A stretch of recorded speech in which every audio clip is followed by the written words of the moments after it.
fight fans? UFC 294 is in the books, and I'm about to break it all down to you guys right now. Let's start with that main event. Islam Makhachev remains the lightweight champion of the world. What a performance by Islam. You got to give him full credit, 100%. You know, I know Volkanovski came into this fight 12 days notice, wasn't fully prepared, but at the end of the day, we all said it. If this fight went to decision, it would definitely look really good for Volkanovski. But the fact that Islam was able to do what he was able to do to Volkanovski, what nobody's ever been able to do to Volkanovski, I'm talking about a head kick knockout.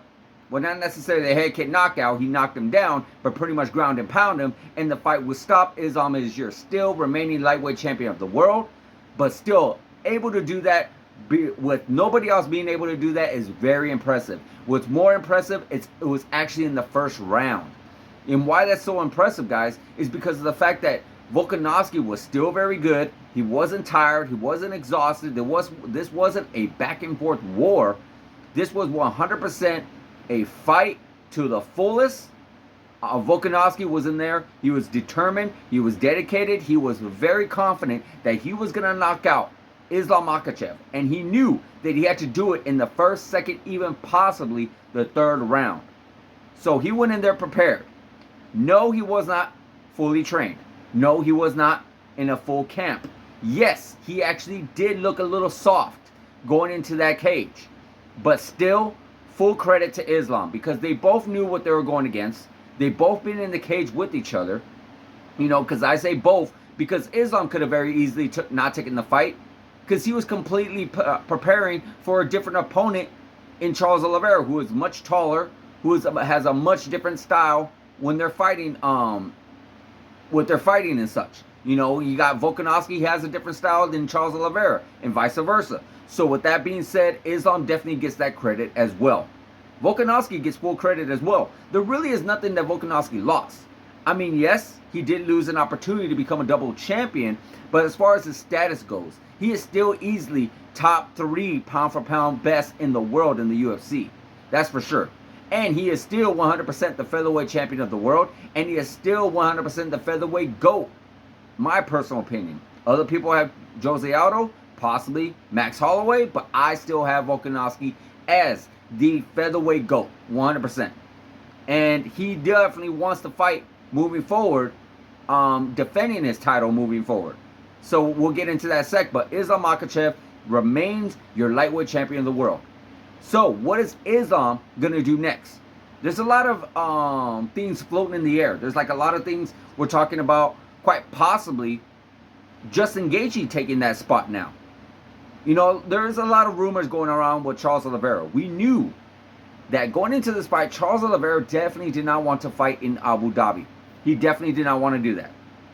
So there's a little possibility that maybe, just maybe, he may have gotten himself hurt. Controversial, sure. So he did not have to fight against Islam in Abu Dhabi.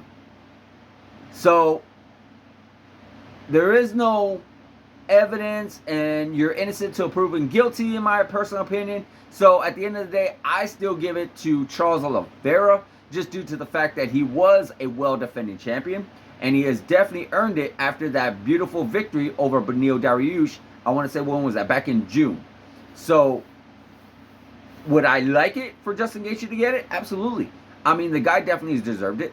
You know, he had a great performance over Dustin Poirier with that head kick knockout back in July 29th. But I feel like with the fact that Charles Oliveira has already beaten Justin Gaethje, you might want to do this one more time.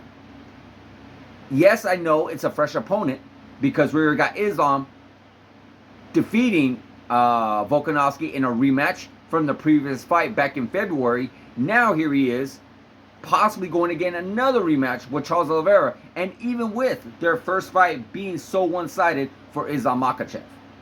So, I mean, I know fair it doesn't necessarily exist in the UFC, but at the end of the day, I guess you could just put Charles Oliveira in there just due to the fact that if Justin Gaethje had beaten Charles Oliveira previously, I would definitely put Justin Gaethje in there. But just with that fact that Charles Oliveira has already defeated Justin Gaethje, pretty easily. If you ask me, I would say yes, 100%. Charles Oliveira should definitely get that rematch. Now I know what Islam also wants. Islam wants a shot at that welterweight strap. He has said that he wants Colby Covington to win so he could go after Colby Covington for the welterweight championship of the world. Very interesting. Very interesting because it really seems like Islam doesn't have too much competition going into lightweight division. You know, you got Dustin Poirier, you still got Beneil Dariush, you got Justin Gaethje, and of course the rematch with Charles Oliveira. But none of those feel like fights that he could possibly lose. They're still very competitive, but it feels like Islam would definitely be the favorite going into these fights. Going up to welterweight, it would definitely be a different playing field. Islam Makhachev is actually pretty big. He's actually a very, very strong guy, big guy. He probably cuts down from maybe 190, who knows, maybe even 200 pounds to the lightweight division. So going at welterweight would definitely be a good step up for him, but will he be used to being again in there with these much more bigger, stronger guys? Now, I know that a lot of people are going to say, well, he's trained with a lot of bigger, stronger guys.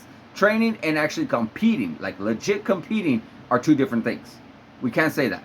We can't say because you had an easy time with possibly Cain Velasquez or DC that you made him tap once, that if you were actually in the cage with them, fighting for real, like legit, 100% championship on the line, it would go that way. I really don't think so. I really don't think so. When you're in the training camp, you're training yourselves to get better and to be stronger and to be more prepared, not to necessarily kill each other and hurt each other, even though it does happen on occasion in the training camp. So I don't necessarily agree with it too much. Yes, it does help you. Yes, it does prepare you, but I can't say, oh, well, because it happened in the training camp, it should happen actually in the octagon. You never know, guys. But there you go with Islam Makhachev. Moving on with Alexander Volkanovski. You know, again, we already just said this.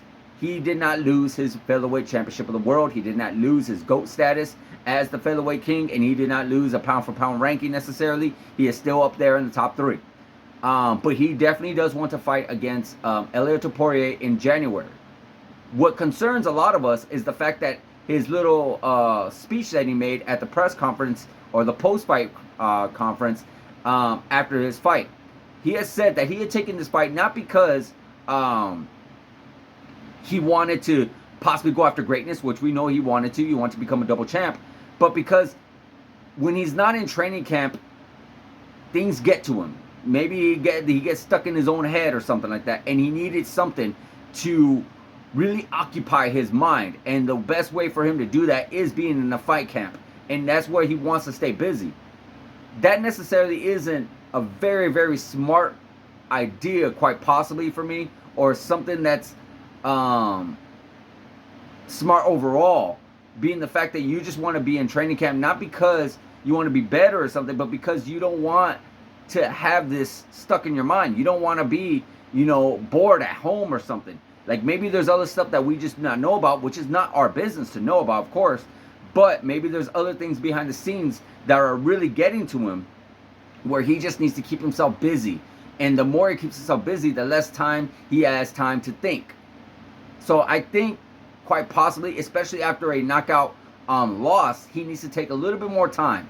Be like his friend Israel Adesanya, who decided to step away from the middleweight game, from the middleweight division, from the UFC for a while. He actually said not for a long time, if I remember correctly. He said he does not want to fight for a good while. He needs to take some time. And that's what Volkanovski needs to do too sometimes. You know, yes, you're the champ.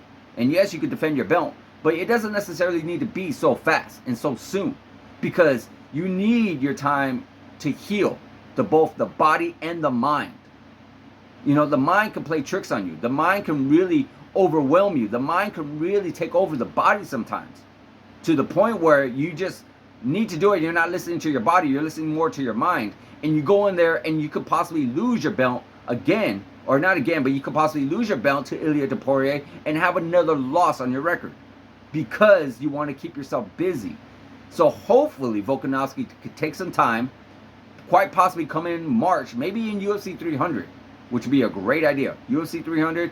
He's a big superstar, Volkanovski is. I don't see why not. But at the end of the hand, I understand where he's coming from. He wants to keep himself busy. A lot of fighters are like that. I remember seeing BJ Penn, Tony Ferguson. These guys got losses, and they just kept going for it and going for it. And it's like, no, you got to stop, relax, think, focus, rest. You just need your body and your mind to connect with each other in order to step back into that cage. You do not want one to be in front of the other. They both need to be connected, in my personal opinion, guys. So, guys, let me know what you think is going to be next for Volkanovski. Let me know what you think should be next for Islam Makhachev, and let me know what you thought of that fight. Let me know in the comments, guys. Like, subscribe, hit that notification button, and I'll see you guys in the next video.